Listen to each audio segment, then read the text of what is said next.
I bought an old mansion at an auction for $100, but when we demolished a wall, I discovered a secret room. The workers refused to go inside and left. When I entered alone, inside was $6 million in cash. When I went further, good day, dear listeners. It's Anna again. I'm glad you're here with me. Please subscribe to my channel and like this video. And also let me know in the comments which city you're listening from. That way I can see how far my story has traveled. I never thought a $100 bill would change my life. But then again, I never thought a lot of things. My name is Sarah Calloway. I was 38 years old teaching middle school art in Columbus, Ohio, and living in a studio apartment that smelled permanently of turpentine and someone else's cooking. My divorce had been finalized 2 years earlier. 2 years of Tom's name slowly disappearing from our joint accounts, replaced by a long column of debts I hadn't fully known existed. The apartment was what I could afford after the settlement. The settlement, which I use loosely, because what I'd settled for was the right to keep my car and walk away without fighting for anything more. I'd been too tired to fight. I'm not sure I'd known at that point who I was fighting for. I'd always wanted space. Not luxury. Space. A room where I could spread a canvas on the floor, where students could come on weekends and get paint on their jeans without worrying about anyone's security deposit. I'd sketched the idea 100 times in the margins of lesson plans. A big house, high ceilings, natural light, maybe a garden. An art residency, I told myself, something that meant something. So I started doing what people with dreams and no money do. I researched obsessively, tax lien auctions, foreclosures, bank-owned properties. I spent 3 months learning the language of distressed real estate, the way I'd once learned to mix cadmium red, slowly, carefully, with a lot of ruined experiments. And then, on a Tuesday night in October, sitting cross-legged on my studio floor with a bowl of cereal going soggy, I found it. Hartwell Manor. Whitmore County, rural Pennsylvania, built in 1891, 4 stories, 11 bedrooms, original millwork, 2 acres of overgrown land, listed for unpaid property taxes. Opening bid, $100, no minimum reserve. I told myself I was just looking. I clicked anyway. The auction closed in 48 hours. There were no other bidders. When I called the county office the next morning to confirm the listing was real, the woman on the other end paused before answering. "Hon," she said, "that place has been sitting since 1987. Nobody wants it." I did. The drive to Whitmore County took 6 hours. The road to the manor itself was a gravel lane so overgrown that branches scraped both sides of my Subaru like fingers. When the house came into view through the tree line, I sat with the engine running for a full minute. It was enormous. Gray stone and dark wood, half the windows boarded, one turret missing its cap entirely. Ivy so thick on the east wall it looked painted on. It was the most beautiful ruined thing I had ever seen. I signed the paperwork 3 days later. The deed cost me $100 and 12 years of accumulated caution. I hired a crew through a general contractor I found on a local Whitmore County Facebook group. Pete Danziger, 42, a thick-armed man who communicated primarily in shrugs, brought 4 workers and a trailer full of equipment. I told him my vision: gut the interior damage, preserve the structural bones, start with the basement where the moisture problem was worst. He said he'd seen worse. We started in November. For 3 weeks, the work was ordinary and exhausting and exactly what I needed. I drove up from Columbus on weekends and stayed in a motel 20 minutes from the property. The crew made progress. They pulled out rotted drywall, cleared debris, mapped the plumbing. I learned to love the smell of old wood and cold stone. At night, I drew plans in my motel room, sketching studio layouts, imagining light. Then, on the 22nd day, Pete called me. He called at 7 in the morning, which was unusual. Pete was not a morning phone call person. "There's a wall," he said, "in the back of the basement. Doesn't match the blueprint you gave us." I drove up that same day. Pete showed me on the original 1924 renovation blueprint. The basement was supposed to be open plan, a single large space. But in the far north corner, behind what had once been a coal storage area, someone had built a secondary wall, concrete block, newer than the surrounding stone, no door, no seam that made any architectural sense. "We can take it down," Pete said without looking at it. His arms were crossed. "Okay," I said. "Let's do it." He didn't move. "Pete, the guys don't want to go back there." He said it flatly, like it was a reasonable piece of information, like he was telling me about a faulty breaker. "Ortega says he heard something yesterday. Tapping. Could be pipes, could be animals, could be the structure settling. But they don't want to." I looked at the wall. It was perhaps 30 feet away in the dim basement light. I thought about pipes. I thought about settlement. "I'll go look," I said. "Sarah." "I'll go look," I said again. By the time I came back upstairs, Pete and his crew were gone. Their truck was gone. The trailer was still there, tools still inside, as if they'd left in the middle of a thought. I stood in the November cold outside Hartwell Manor and understood that whatever I'd found, I was going to have to figure it out myself. What I'd found was this. Behind the concrete wall, which had taken me 40 minutes, a sledgehammer I'd never used before, and more adrenaline than I knew I possessed, was a room. Perhaps 15 by 20 feet. No windows, stone floor.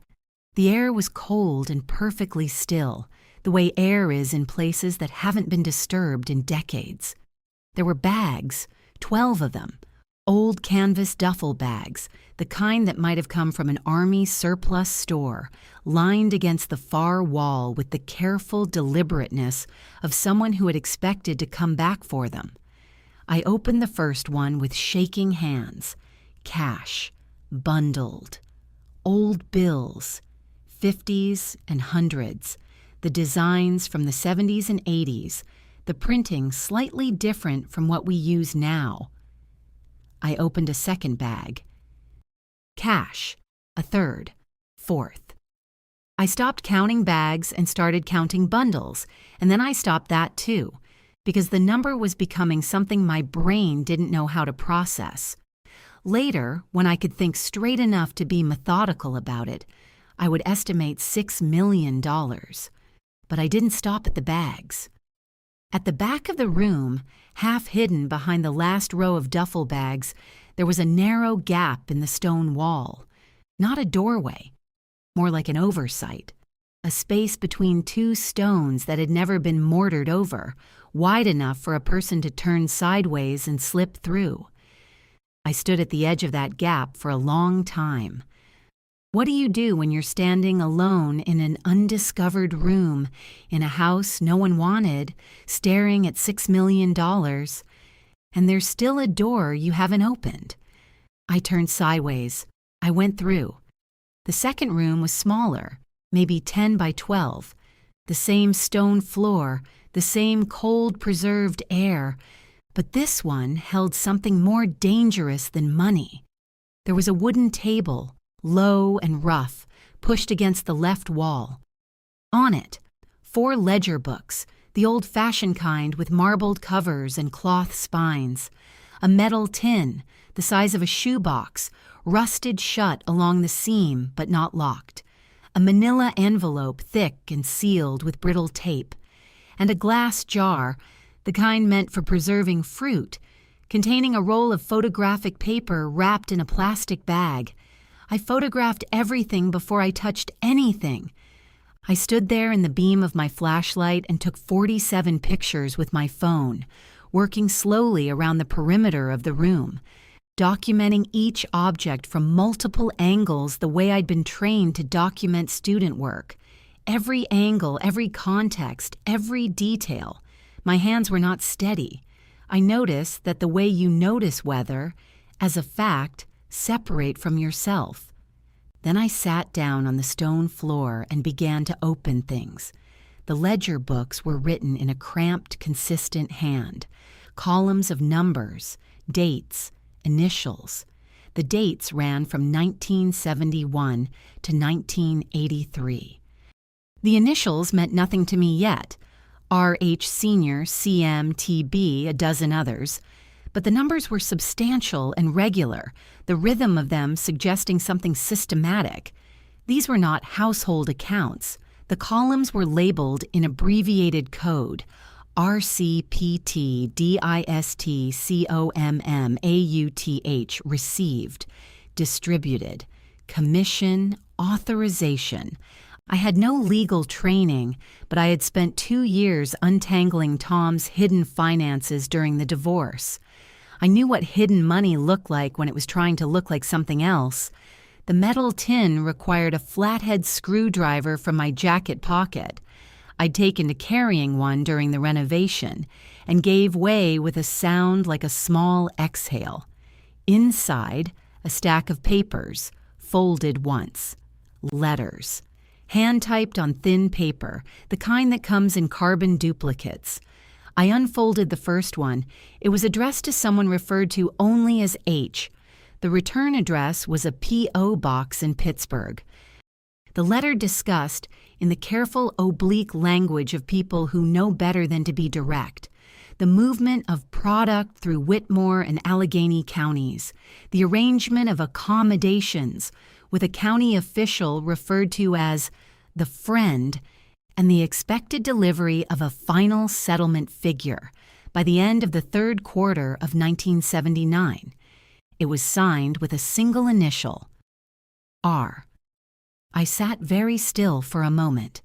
Then I opened the photograph jar. The roll of paper inside was Polaroids, 14 of them, bundled together and preserved remarkably well in the sealed glass.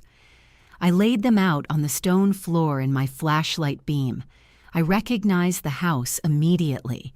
Hartwell Manor, 30 or 40 years younger, the stone clean, the grounds maintained. In the photos, men stood in the front rooms, 5 or 6 of them, in the style of the late 70s, wide lapels and thick mustaches. They were shaking hands, signing papers, pointing at things. In 3 of the photographs, the same man appeared central to every grouping, tall, broad-shouldered, silver-haired, with the particular ease of someone accustomed to being the most important person in any room. On the back of one photo, in the same cramped handwriting as the ledgers, R.H. Senior, C. Morrison, T. Briggs, Spring 79, R.H. Senior, Hartwell. I climbed out of the basement and sat on the cold concrete steps of the Manor's back entrance and stared at the November sky for a very long time. Here's what I knew. I had bought a house for $100. In that house, I had found $6 million in cash and 4 decades of documentation that appeared to connect it to organized criminal activity run out of this property by a man named Hartwell Sr. The Hartwell family. I had seen the name on the county deed, on the auction paperwork, on a small bronze plaque near the front entrance that I'd assumed was simply old and historical. The family had owned this house since the 1880s. They were, presumably, still a presence in this county. Here is what I felt: a very specific, very clean kind of fear. Not panic. Panic makes you run. This was the kind of fear that makes you careful. I drove back to my motel. I did not touch the money. I did not move anything. I locked the basement door with the padlock Pete's crew had installed in the first week, pocketed the key, and I drove the 20 minutes to the Whitmore Inn and sat on the edge of my motel bed with my laptop open and the photographs from my phone illuminating my face in the dark. What would any reasonable person do? Call the police, obviously. That was the obvious answer. But how do you call the police when you don't yet know who you're calling them on? Whitmore County was small, under 12,000 people. One of the letters I'd found mentioned the friend, a county official. Was that still relevant? Was that person still alive? Still influential? Were there people in this county's law enforcement who would recognize the Hartwell name and make a phone call before they made a report? I opened a new browser tab and typed Hartwell Family, Whitmore County, Pennsylvania. The second result stopped my breath. Senator Richard Hartwell III, Pennsylvania State Senate, District 34, serving since 2004. Previously, Whitmore County Commissioner, 1998-2004. I clicked through to his official website. There was his photo. 62 years old, silver-haired, broad-shouldered, with the particular ease of someone accustomed to being the most important person in any room. The resemblance to the man in the Polaroids, his grandfather presumably, was precise and unsettling in the way that family resemblance sometimes is. Not a copy, but a continuation. Richard Hartwell III was the grandson of the man whose name was written on the back of those photographs. His family's house was now legally mine. His family's money, $6 million of it, was sitting in duffel bags in a room that only I knew how to access. I closed my laptop. I sat in the dark. Here is what I decided in the Whitmore Inn at 11:30 on a Wednesday night in November. I was not going to pretend I had found nothing. I was not going to move the money. I was not going to call the local police, and I was not going to panic. What I was going to do was get help, the right kind, from the right people. I was going to protect myself legally before I said a single word to anyone with authority, and I was going to do it quietly, methodically, exactly the way I photographed a room. Every angle, every context, every detail. I opened my laptop again and began looking for attorneys who specialized in federal whistleblower cases. I had been awake for 19 hours. I felt more alert than I had in years. The attorney I found was named Marcus Webb. He was based in Pittsburgh, far enough from Whitmore County to matter, and his website listed federal whistleblower law, asset forfeiture defense, and government corruption cases as his specialties. His reviews were careful, professional, spare on detail in the way that reviews for attorneys in sensitive cases tend to be. I called his office at 9 the next morning from my car in the motel parking lot, engine running for warmth. His assistant put me through after I said 3 specific words: federal, cash, documents. Marcus Webb had the voice of a man who had heard many extraordinary things and had learned not to react to any of them. I told him, over the course of 40 minutes, everything I had found. He asked no questions during the telling. When I finished, there was a brief silence. "Don't go back into the building," he said. "Don't move anything. Don't discuss this with anyone. Not family, not friends, no one. Can you get to Pittsburgh tomorrow?" I could. I drove up the following morning with my phone and its 47 photographs and a notepad where I'd written down from memory every detail I could recall from the ledgers and the letters. Marcus Webb's office was on the 14th floor of a building downtown, with a view of the Allegheny River going silver in the December light. He was younger than I'd expected, early 50s, compact with reading glasses he took on and off as we talked. He looked through my photographs for a long time without speaking. "You're aware," he said finally, that there may be a question about your right to the contents of the property." "I bought the property legally," I said. "You bought the structure and the land. The contents of a concealed room are more complicated. There's case law in multiple directions on this." He set the phone down. "But that's actually not your most immediate concern. Your most immediate concern is whether this money is connected to an active federal case." He made 3 phone calls from his office while I sat there. The third call lasted 20 minutes, and he mostly listened, turning his pen over and over in his fingers. When he hung up, he looked at me with an expression I couldn't quite read. "I have a contact at the FBI's Pittsburgh field office," he said. "Financial crimes. His name is Daniel Foss. He's going to need to hear from us." We met Agent Foss 2 days later in Marcus's office, with a recording device running and a formal representation agreement signed. Daniel Foss was 51, with the patient, methodical manner of a man who had spent his career following paper trails. He brought a colleague named Chen. They both wore the particular expression of people trying not to look too interested. When I showed them the photographs, projected from my phone onto Marcus's conference room wall, Agent Foss leaned forward in his chair. "R.H. Sr.," he said, reading the notation on the back of the Polaroid. He looked at his colleague. Something passed between them that I wasn't meant to see clearly. "Ms. Calloway, I need to ask you something, and I need you to understand that your answer needs to be precise. When you entered this room, did you move any of the money?" "No." "Did you remove any documents?" "No, I photographed everything in place." He nodded slowly. "The photographs are clear and detailed?" "I'm an art teacher," I said. "I document things for a living." He almost smiled. "I want you to understand that what you've described, the ledger coding, the letter structure, the date ranges, the initials, is consistent with a case that the Bureau opened in 1981 and closed as dormant in 1994 due to insufficient evidence. It involved a criminal enterprise operating in western Pennsylvania, primarily in Whitmore and 3 surrounding counties. We never recovered the documentary core of that enterprise." He paused.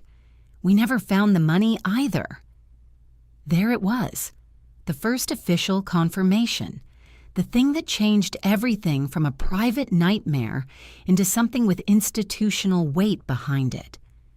"What happens now?" I asked. "We secure the site. We process the room under federal protocols, and we talk about your cooperation and what protections that affords you." I drove back to my motel that night feeling something I struggled to name.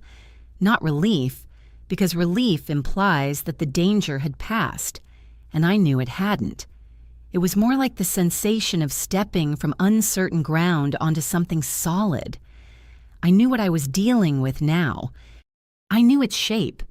What I didn't know yet was how quickly Richard Hartwell III would figure out that someone was dealing with it. I should have anticipated it. A man who had spent decades in county and state politics in Whitmore, who had grown up knowing, presumably, that his family's house held a secret worth $6 million and a federal investigation, would have eyes in places I couldn't see. The auction listing had been public. My name was on the county deed. I'd hired local workers through a local Facebook group. The first sign came on a Friday afternoon, a week after my meeting with Foss. I was sitting in a coffee shop in the town of Whitmore. Population 4,000, 1 main street, a hardware store, a diner, 2 churches, going over renovation cost estimates that had become somewhat theoretical. I'd gone in for coffee and warmth. I was the only person in the place who wasn't from there, which, in a town that size, means you're visible. A man came in, ordered nothing, and sat down 2 tables away from me. He was 40 or so, in a Carhartt jacket, and he looked at me twice in the first 3 minutes. The second time, he looked away too quickly. After 15 minutes, he left without ordering anything. It could have been nothing. It could have been the natural curiosity of a small town. But I had grown up in a small town, and I knew the difference between ordinary small-town nosiness and being watched. I texted Marcus from the parking lot. "Someone's keeping an eye on me. When does Foss move on the site?" Marcus called me within the hour. "He's scheduling for next week. Sarah, be careful about your routine. Don't go back to the manor alone." "I know," I said. But I also knew something else. Whatever Richard Hartwell III suspected about Hartwell Manor and the woman who had bought it, he didn't know yet that the FBI was already involved. That was the only advantage I had, and I intended to keep it for as long as possible. The point of no return had already passed. I just hadn't realized it yet when I'd slipped sideways through that gap in the stone wall. Now I did. The FBI moved on a Thursday. Agent Foss and a team of 6 arrived at Hartwell Manor at 7 in the morning with a federal warrant and a forensic evidence van. I was not permitted on site during the processing.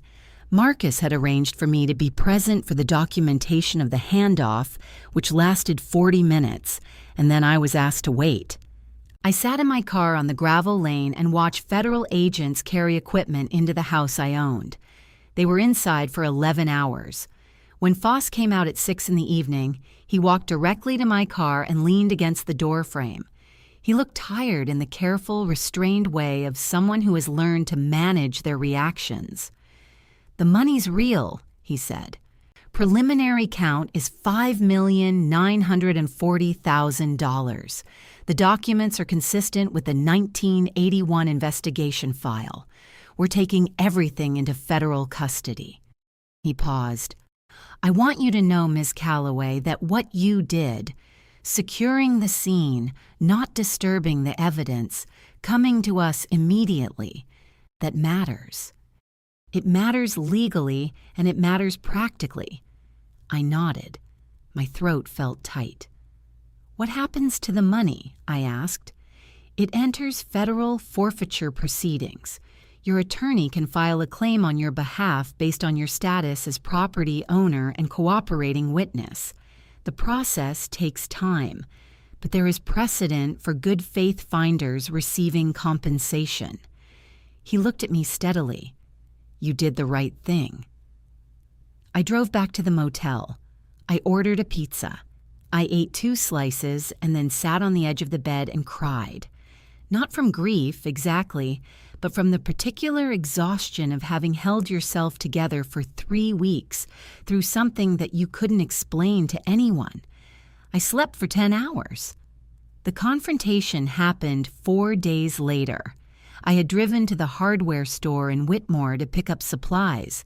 The FBI had finished with the basement, and I'd gotten permission from Foss to continue renovation work, though the room and corridor remained sealed under federal tape. I was in the parking lot loading bags into my car when a black SUV pulled in and blocked me.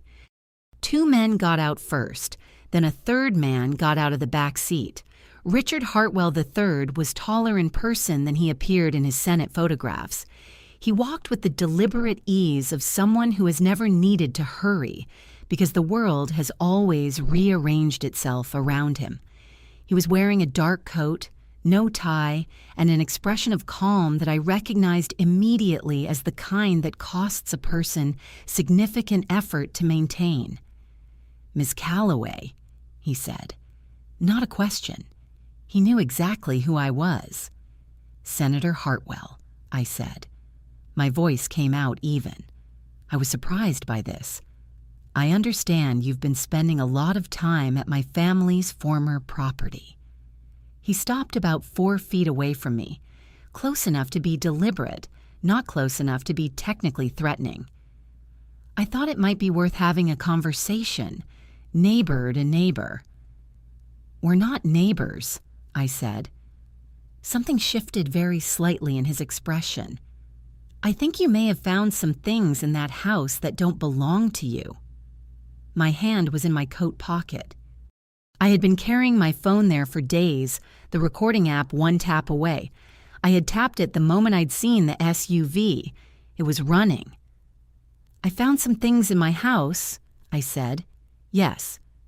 "Old family items," he said. "Sentimental value. I'm sure you can appreciate that." "I can appreciate a lot of things." His calm cracked, just slightly at the edges. "Miss Calloway, I'm going to be direct with you. That property has been in my family for over 100 years. Whatever you think you found there, I'd encourage you to be very careful about what you do with that information. Very careful." He paused, and his voice dropped to a register that was no longer conversational. People who involve themselves in things that don't concern them can find themselves facing complications, legal complications, personal ones. I looked at him for a moment.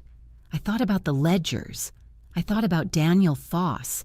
I thought about the manila envelope with the carbon copy letters and the single initial R. "Senator," I said, "I've already done everything I'm going to do. That process is not something you can interrupt at this point." He stared at me. I could see him calculating what I meant, how much I knew, who I'd talked to. The calculation was visible on his face the way it isn't on people who are truly composed. "Think very carefully," he said. "I have been," I said, "for weeks." He held my gaze for another 5 seconds. Then he turned and walked back to the SUV, and his men followed, and they drove away. I stood in the parking lot of the Whitmore hardware store and waited until the SUV was fully out of sight. Then I took my phone out of my pocket and pressed stop. 22 minutes and 14 seconds of audio, clear, time-stamped. His voice, his words, complications, things that don't concern them, very careful. I sent it to Marcus within the minute. Marcus called back in 10. "Good God, Sarah." "I know. I'm sending this to Foss tonight." "I know." After I hung up, I sat in my car for a while. The adrenaline was leaving my body in slow waves, like a tide going out. I thought about what Richard Hartwell III had expected to happen in that parking lot. Expected me to be frightened into silence, I imagined. Expected to look at a powerful man with 2 large associates and fold. I thought, he doesn't know who I am yet. I drove back to Columbus that evening. For the first time in a month, I gave myself permission to stop thinking about Hartwell Manor. I called my sister in Chicago and told her I was okay without telling her why I needed to say it. I watched a movie I'd been meaning to watch for years. I went to sleep before 10. I took 5 days, real days, away from the case, away from Marcus's updates, away from Whitmore County. I cooked food I liked. I went to my school on Monday and taught 3 classes and watched 12-year-olds learn to mix colors, and I felt briefly like a person with an ordinary life. On the 6th day, my phone rang at 8 in the morning. Marcus. "Foss listened to the recording," he said. "He wants to add harassment and intimidation of a federal witness to the case file. Sarah, this man made a very serious mistake in that parking lot." "I know," I said. "Are you ready to keep going?" I made coffee. I looked out the window at a gray Columbus morning. Was I ready? "Yes," I said. "Tell me what's next."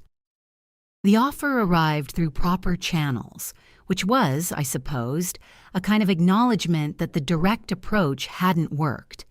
It came in the form of a letter, formal, printed on heavy cream stationery, from an attorney named Gerald Coombs of the firm Coombs & Associates in Harrisburg. The letter was addressed to Marcus Webb and forwarded to me for my review. Its language was careful and lawyerly and almost entirely without menace, which made it somehow more unsettling than Richard Hartwell III's face in the hardware store parking lot. Mr. Coombs wrote that his client, unspecified though we both knew, had become aware that Ms. Calloway had come into possession of certain items during her renovation of the Hartwell property, items that his client believed represented family assets and private family correspondence. His client wished to resolve this matter privately and expeditiously, outside of any legal proceedings. He proposed a meeting. He mentioned with careful indirection that his client was prepared to make a significant gesture of goodwill, a phrase that, in the context of $6 million in abasement, I did not find difficult to interpret. Marcus called me the afternoon I received it. "They're offering money," he said, "for your silence." "How much?" "The letter doesn't specify. That would come at the meeting." I sat at my kitchen table in Columbus and thought about this.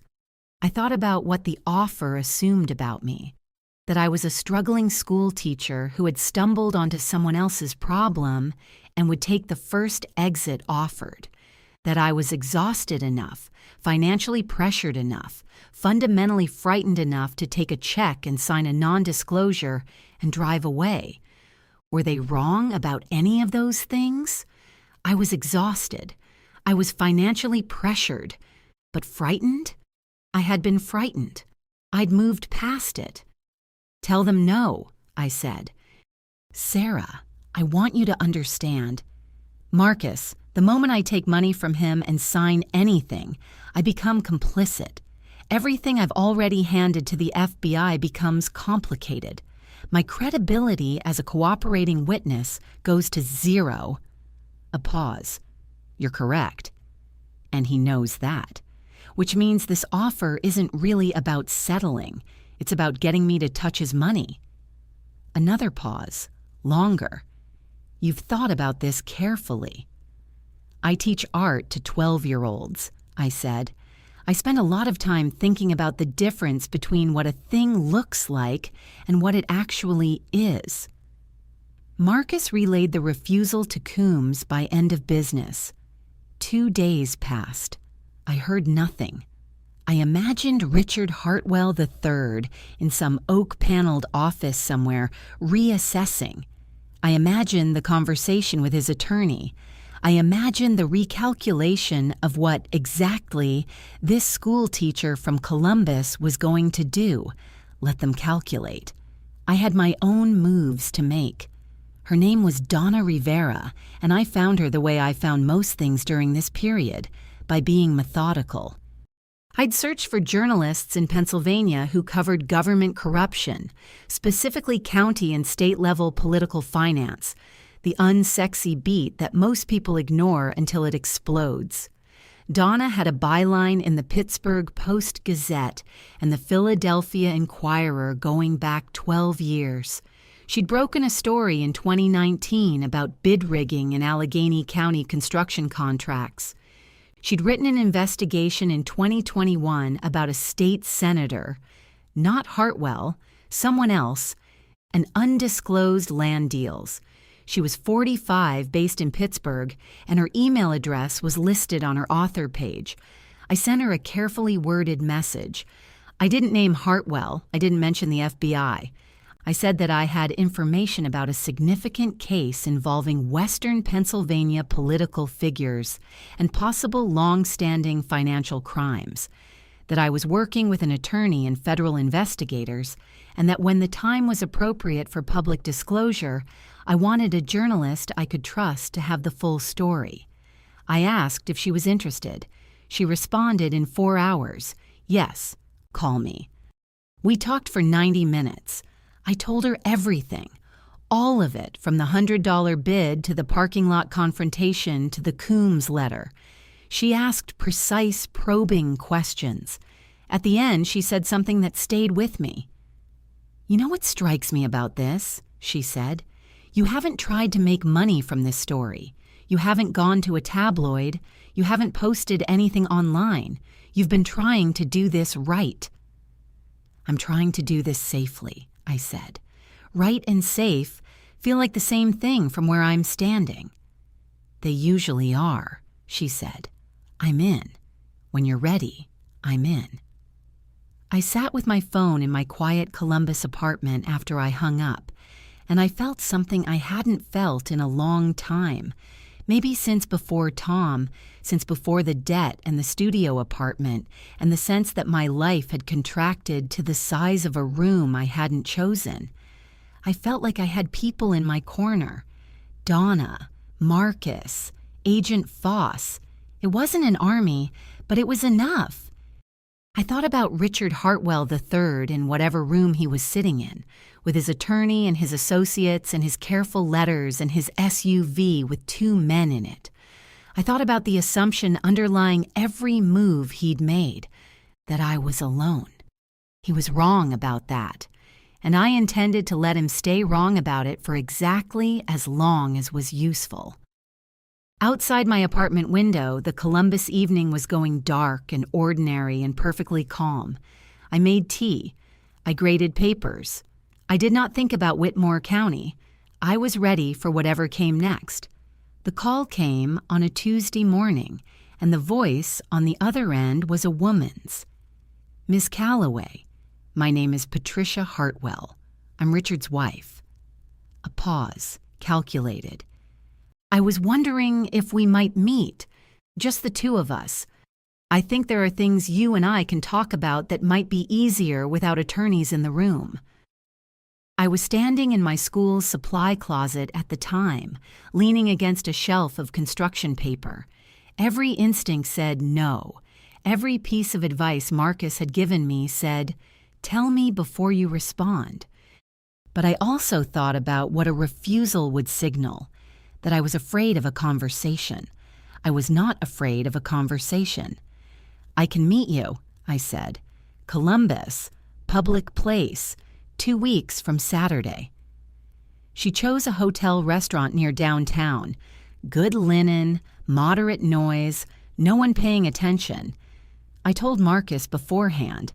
He was unhappy, but accepted it on the condition that I wore a small digital recorder under my blouse.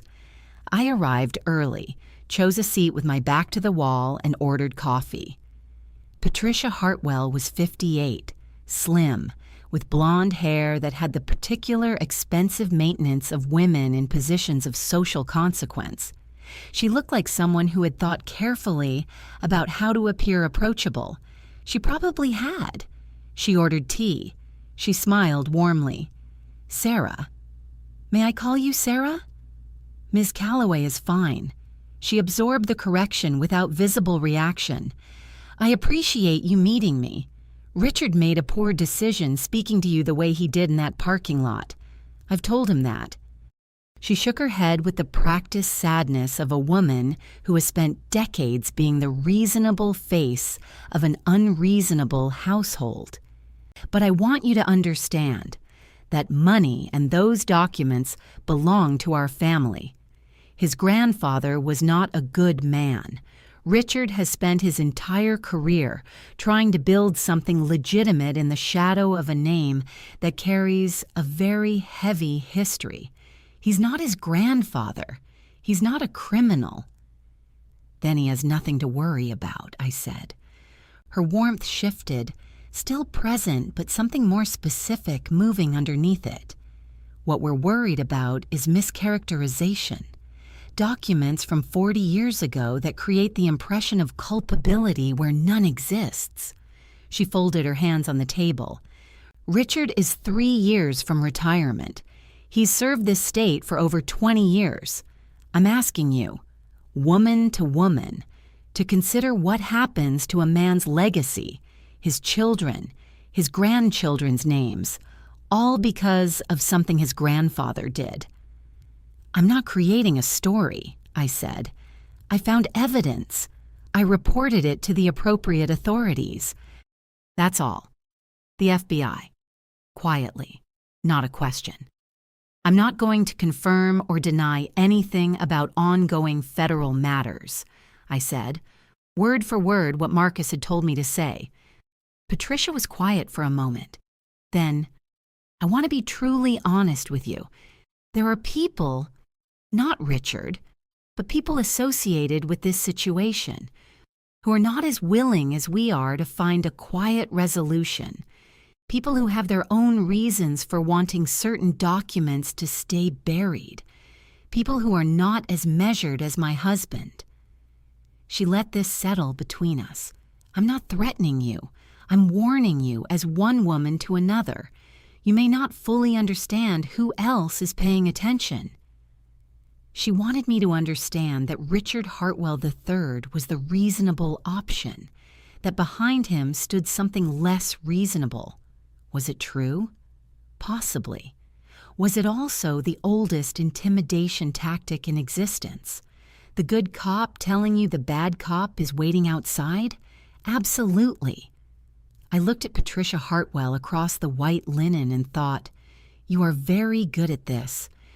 "Mrs. Hartwell," I said, "I appreciate your concern, but I think we're done here." She blinked. "I don't think you fully—" "I think I do." I set down my coffee cup. "I understand what you're asking, and the answer is no." It was no before I sat down. I picked up my coat. "Please tell your husband that if he needs to communicate with me, he should do so through my attorney." I walked out into a gray Columbus afternoon. My hands were shaking, not from fear, but from the physical aftermath of sustained concentration. The way your hands shake after holding a brush at an unusual angle for too long. People who are not as measured as my husband. Here is what I'd learned about fear over the past 8 weeks. It doesn't go away. It stays there, low and constant, like a note held beneath a melody. But you can choose what it does to you. You can let it make you smaller, or you can let it make you precise. I called Marcus from the sidewalk and told him everything. "She confirmed they know about the FBI," he said. "Yes." "That means someone talked. That's a problem on their end, not yours." A pause. "Sarah, are you all right?" My hands had stopped shaking. The afternoon traffic moved past me, ordinary and indifferent.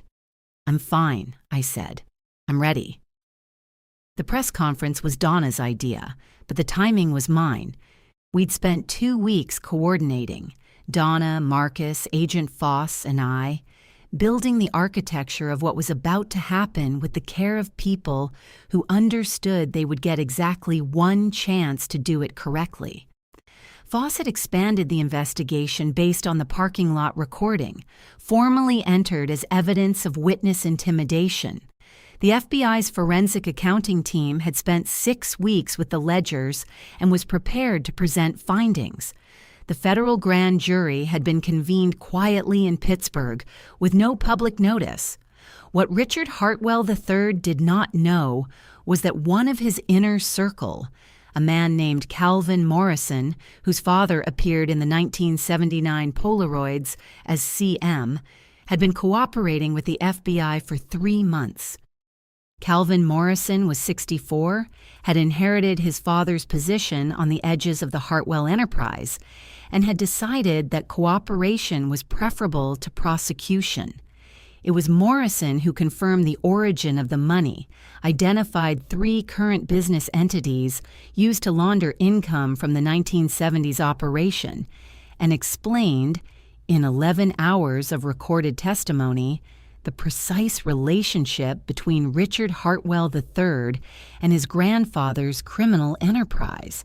Richard had not created it, but he had known. He had used it. He had protected it for 30 years. The federal indictment was sealed and ready. It would be unsealed at 10 a.m. on a Friday. At 9:30, Donna published her story.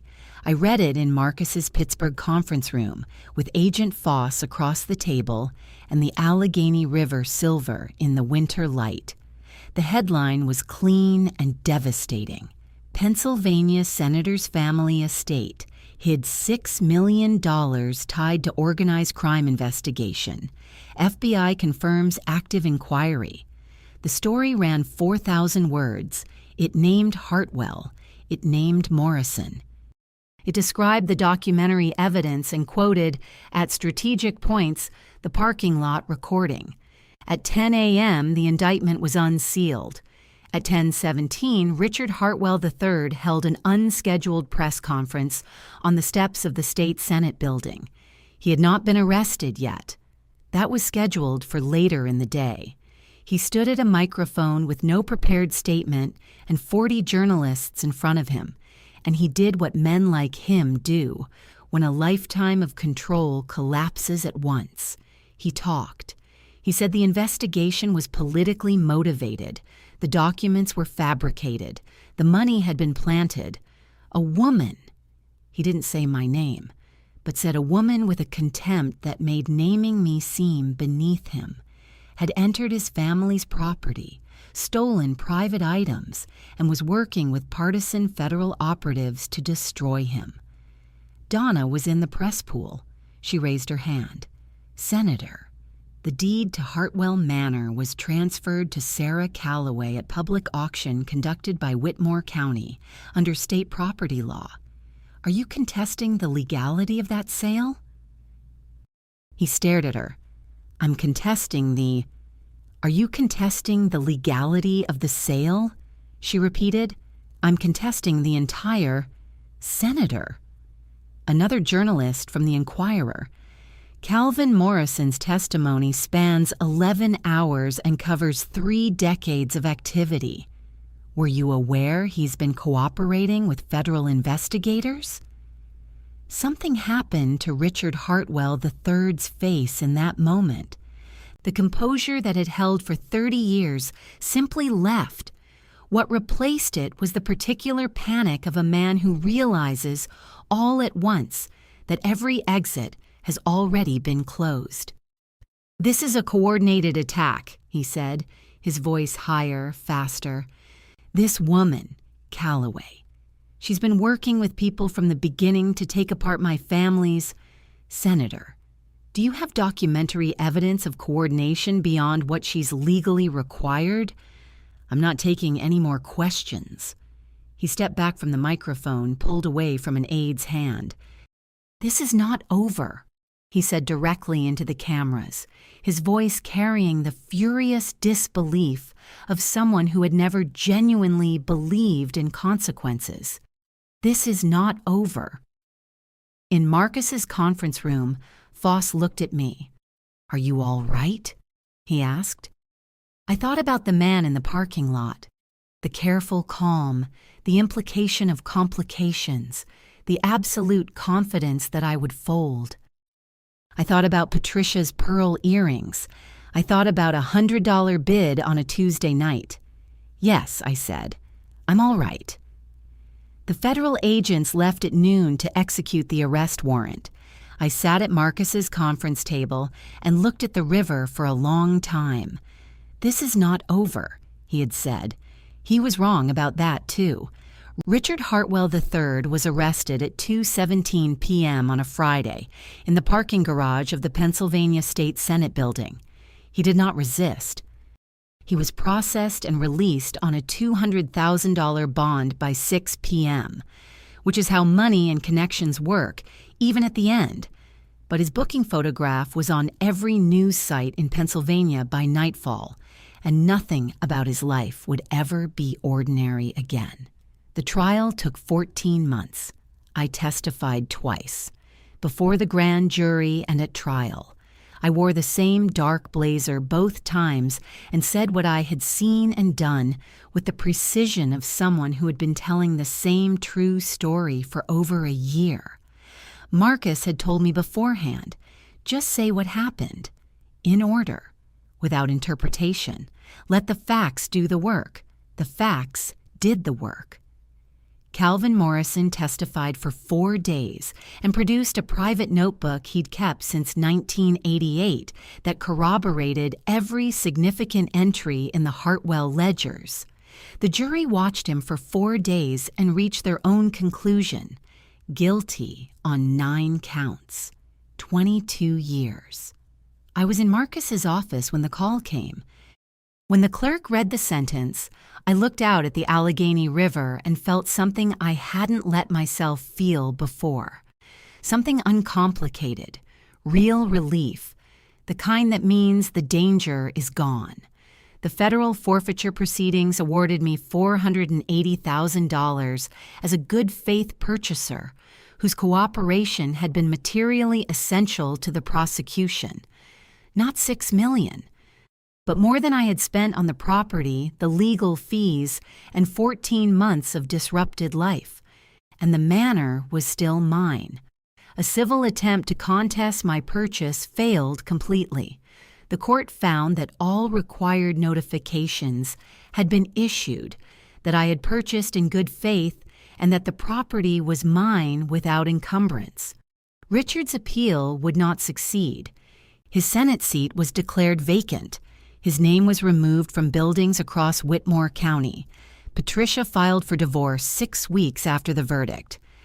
The Hartwell name, which had meant power and permanence in that corner of Pennsylvania for over a century, was becoming something else entirely. A cautionary footnote about what happens when privilege mistakes itself for immunity. I sat on the back steps of the manor in the February cold and looked at the snow-covered grounds. $100 receipt in my car. A deed in my attorney's safe. Space, my own, earned. What I felt was not triumph. It was the quieter thing, the peace of knowing you did not compromise yourself, that when the easier paths appeared, take the money, sign the paper, swallow the fear, you walked past them. Not because you were fearless, because you understood that some things, once abandoned, cannot be recovered. Your own integrity is one of them. 2 years after the verdict, I moved into Hartwell Manor permanently. The restoration took 18 months and every dollar of the $480,000 I'd received. I hired Rosa Ibarra, a Pittsburgh contractor who specialized in historic preservation. We saved the millwork, restored the windows, converted the east wing into studio apartments for visiting artists. The gardens came back slowly, not dramatically, but with the quiet accumulation of growth that rewards patience.